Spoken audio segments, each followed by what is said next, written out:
Hey, it's Natalie from Baggage Reclaim, where I help people to live and love with self-esteem. It's Advice Wednesday, and that means it's time for me to help someone solve their dilemma.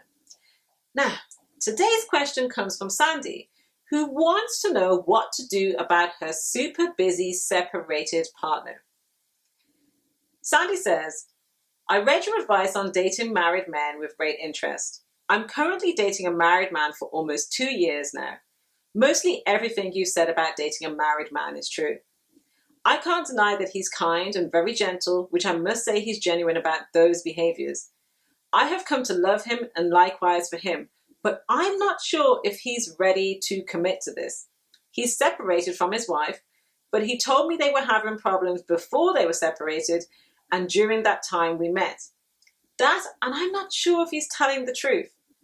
Well, just last week we had an argument about him being busy all the time with his work, and I told him that I'm going to leave, and he seems not to agree and tells me to understand him and his work. I gave in and gave him the benefit of the doubt. Besides, I can say we're going strong, but it's uncertain, and I wish I could tell him about what I really think. It frustrates me too.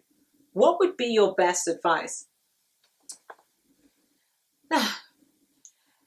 My spidey senses tell me that, okay, he says that he's separated, but what she's describing, about him saying, to understand him and his work, that's the talk of a married man.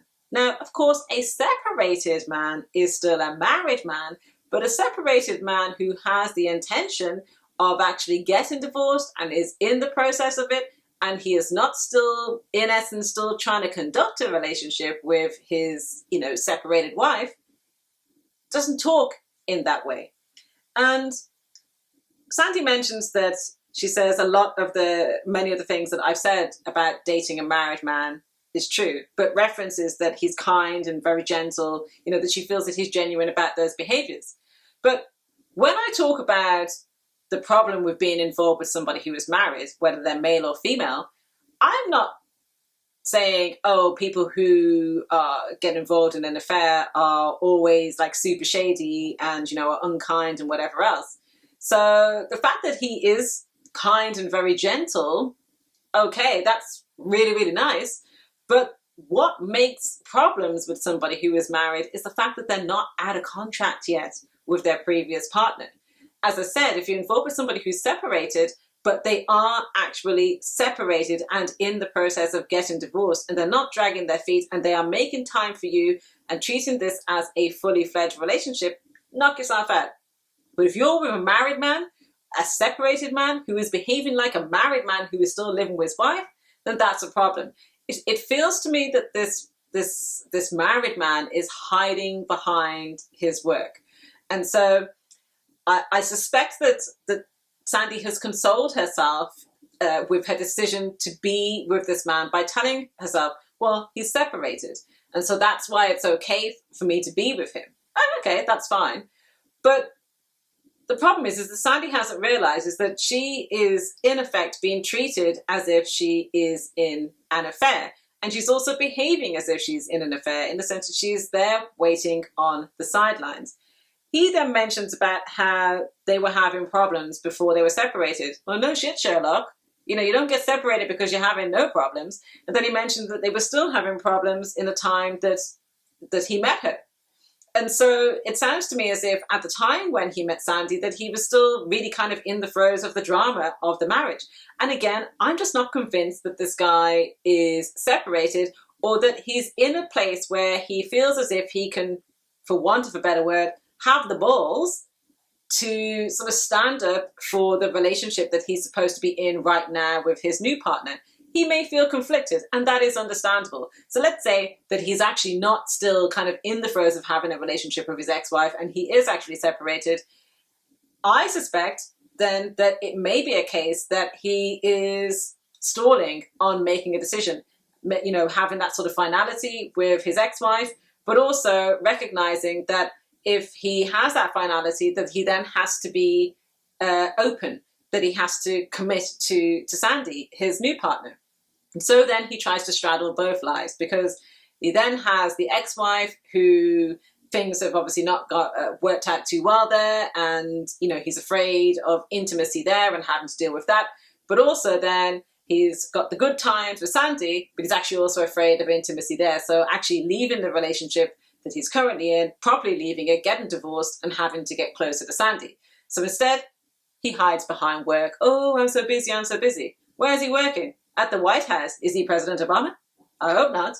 But the point is, look, I know that people get busy, but that's not a reason to neglect your relationship. People find time for the things that they want to do. And this man sounds like a super duper busy man.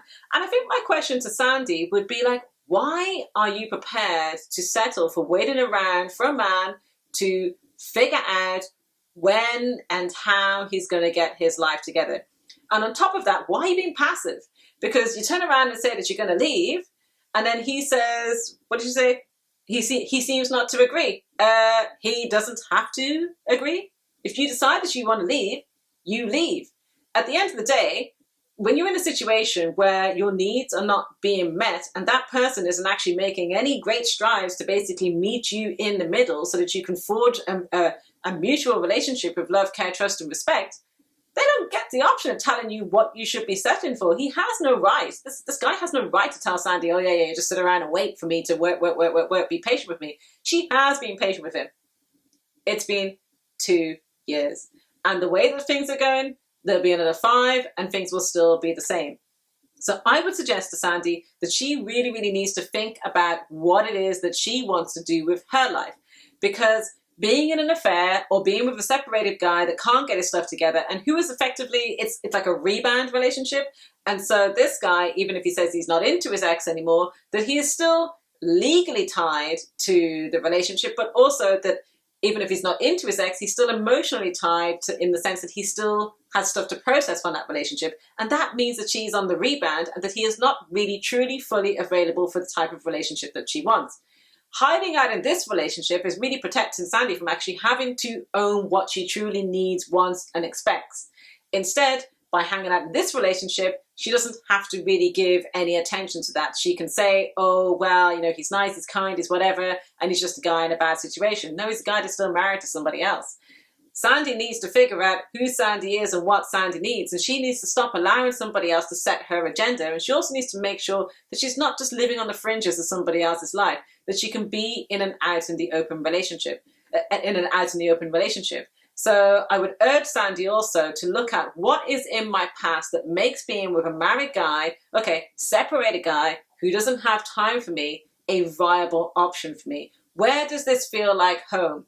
What is going on here where I'm saying, oh, well, he's kind and he's gentle, but where does that feel familiar? Because once she can recognize this and she can understand what is really going on here and why she's truly in this relationship.